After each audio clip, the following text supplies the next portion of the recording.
Und das ist eigentlich das, was mich immer wieder besonders traurig und wütend macht, wenn ich an die Zeit denke, dafür, dass du mit deinem Geld Dinge bezahlt hast. Ich habe ja nichts gemacht, ich habe nur mit meinem Geld Dinge bezahlt und habe die für Veranstaltungen genutzt, um Leuten hier Freude zu bringen. Und wurde ja auch oft als Videodiskothek engagiert. Ich denke, Schloss Eckberg zum Beispiel ist renoviert worden, eröffnet worden. Da hat man mich engagiert, dass ich die Bilder festhalte, wie man dort die Tafel enthüllt. Und das alles mit einer Kamera, die ja jeder gesehen hat. Eine Kamera, die es in der DDR nicht gab. Und die es auch im Intershop nicht gab. Also musste die illegal reingeführt werden, weil Videotechnik-Einfuhr verboten ist. Und nachdem ich mit dem Zeug schon ein halbes Jahr arbeite, verhaften die mich plötzlich und sperren mich ein. Unter Verbrecher. Unter Leute, die andere erschlagen, die geklaut haben. Mit denen sitze ich dann dort. Sperren die mich in eine 8 Quadratmeter Zelle? Das konnte ich nicht verstehen.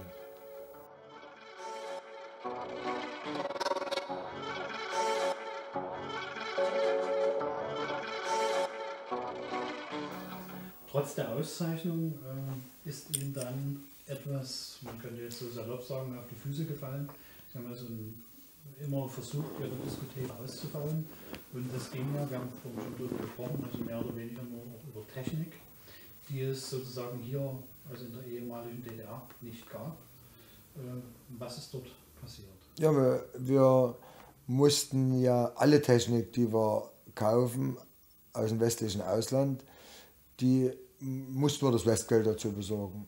Kurs war 1:10, wurde 1:10 getauscht.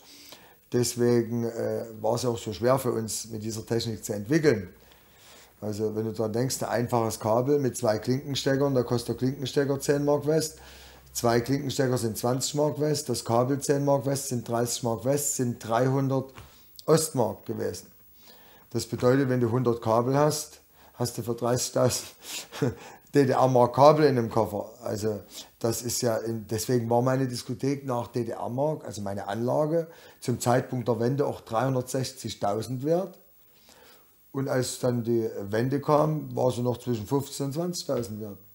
Sodass wir uns das alles besorgen mussten und ganz besonders Videotechnik, die ja Einfuhr verboten war, wo es nur bestimmte Videotechnik im Intershop gab.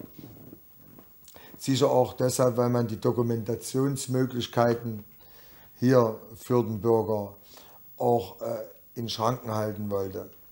Deswegen habe ich mich dann gekümmert und habe dann einen ungarischen Diplomaten kennengelernt, der also die Möglichkeit hatte, mit diplomatischem Pass rüber und rüber zu fahren, dem ich dann mein Ostgeld mitgegeben habe, der mir dann das beim günstigeren Kurs an einem günstigen Tag 1:6, 1:7 getauscht hat und mir dann dafür im Westen Technik gekauft hat, die er dann mit rübergebracht hat.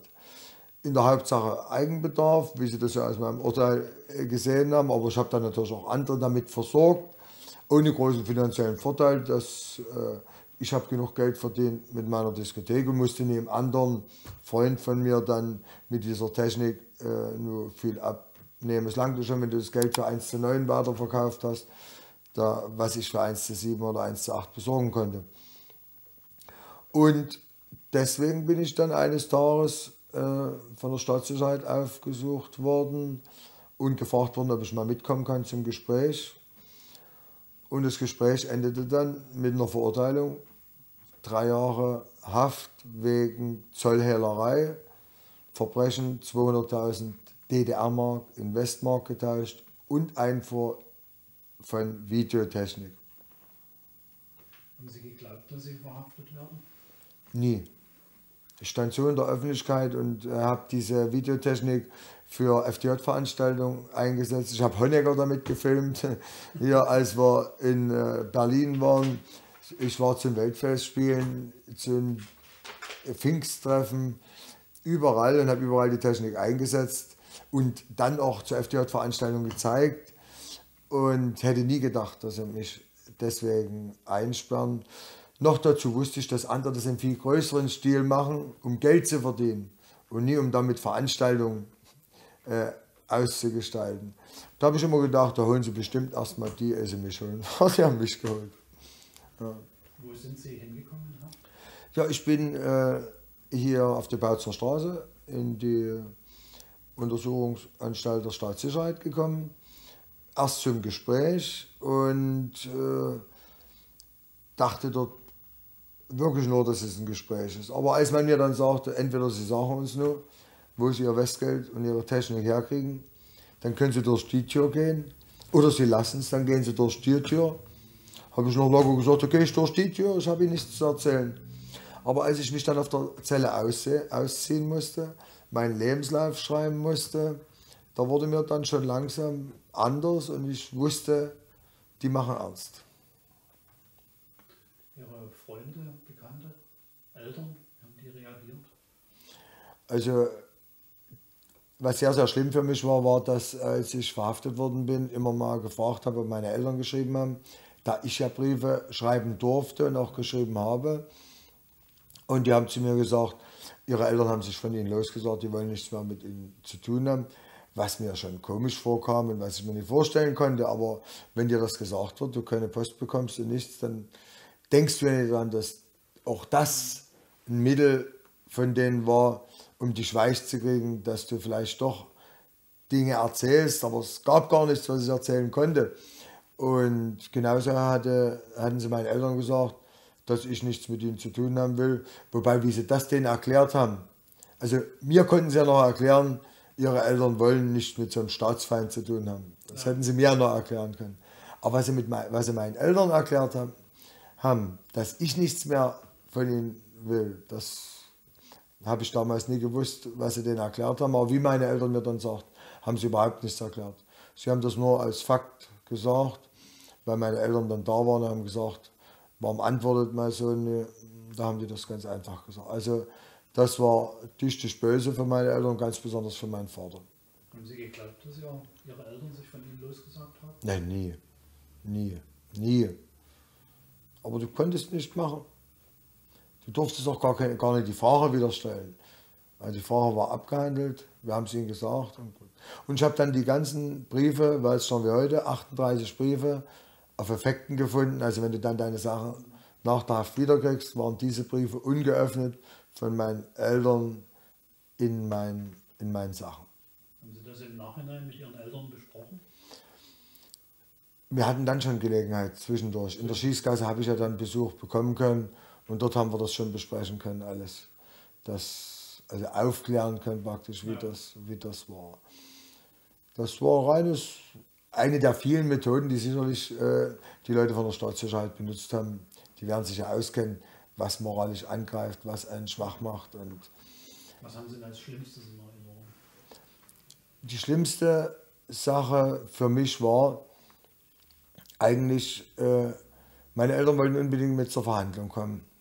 Und ich wollte das eigentlich nicht damals, aber sie wollten eben dabei sein. Und als wir dann aufstehen mussten und die Richterin vorliest, im Namen des Volkes, das ist ja schon so ein Hohn, im Namen des Volkes, und hat dann verkündet, also zu einer Haftstrafe von 3 Jahren verurteilt. Und wie mein Vater dort rausgegangen ist, denn zu der Zeit war ungefähr, also ich bin ja sehr spät verurteilt worden, will ich mal sagen, also erst 3 Monate bei der Staatssicherheit und dann habe ich mindestens noch mal 10 Monate in U-Haft gesessen, weil man immer noch dachte, dass ich vielleicht doch in größeren Dingen mit drin hänge, sodass ich dann ja schon ungefähr 1,5 Jahre weg war, oder 13 Monate, als es dann zur Verurteilung kam.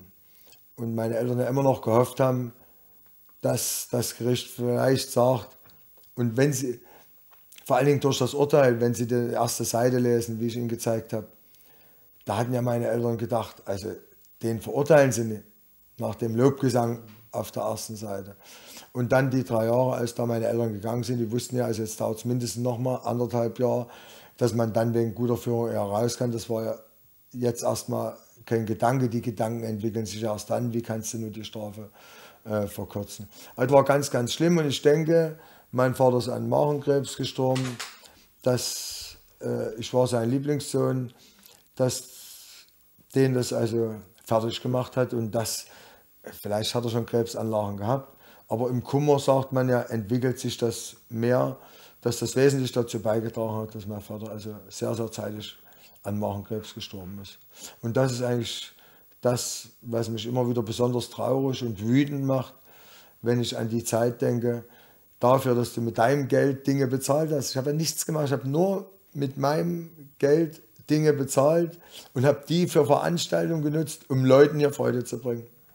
Und wurde ja auch oft als Videodiskothek engagiert.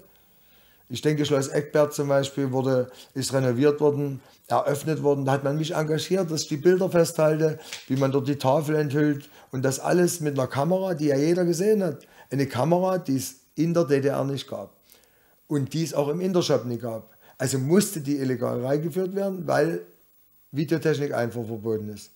Und nachdem ich mit dem Zeug schon ein halbes Jahr arbeite, verhaften die mich plötzlich und sperren mich ein. Unter Verbrecher. Unter Leute, die andere erschlagen, die geklaut haben. Mit denen sitze ich dann dort. Sperren die mich in eine 8 Quadratmeter Zelle? Das konnte ich nicht verstehen. Haben Sie sich von Ihren Eltern geschämt?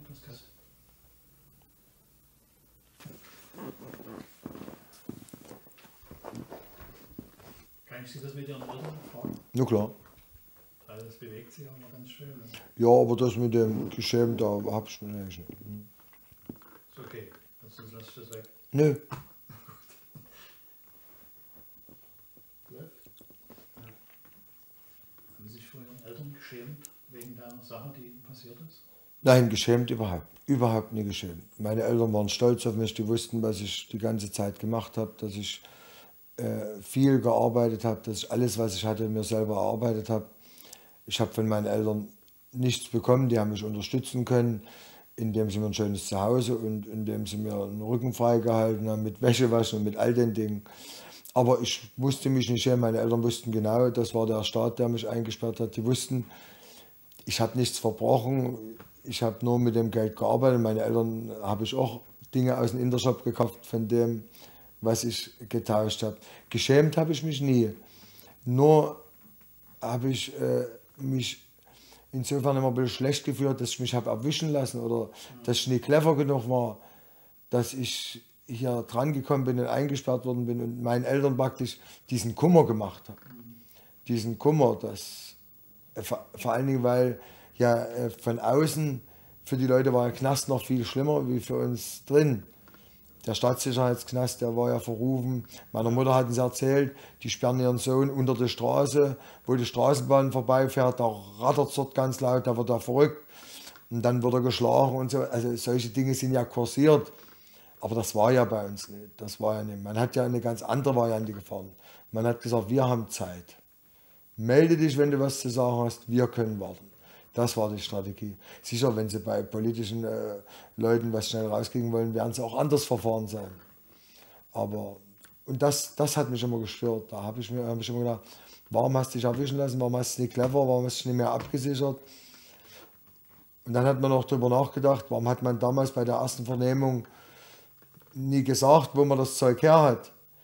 Weil den Mann, der mir es versorgt hat, den haben sie ja nie gekriegt. Weil ich auch nur einen Namen wusste, und das war Ferenc, mehr wusste ich nicht von dem. So. Und wie ich hinterher wusste, haben sie auch mit Ferenc nie was anfangen können und haben dort auch keinen Diplomaten gefunden. Also wahrscheinlich hat er einen anderen Namen gehabt. Hätte ich das gewusst, hätte er am Anfang gesagt, ich habe einen Diplomaten, hätte ich vielleicht wieder gehen können. Man hätte alles von draußen ganz anders regeln können. Aber das weiß man ja vorher nie, wie man es macht. Und darüber habe ich mir Vorwürfe gemacht, dass ich vielleicht manchmal da die falsche Entscheidung getroffen habe, nie clever genug war, dass mir überhaupt passiert ist, deswegen sowas eingesperrt worden bin. Aber geschämt habe ich mich nie.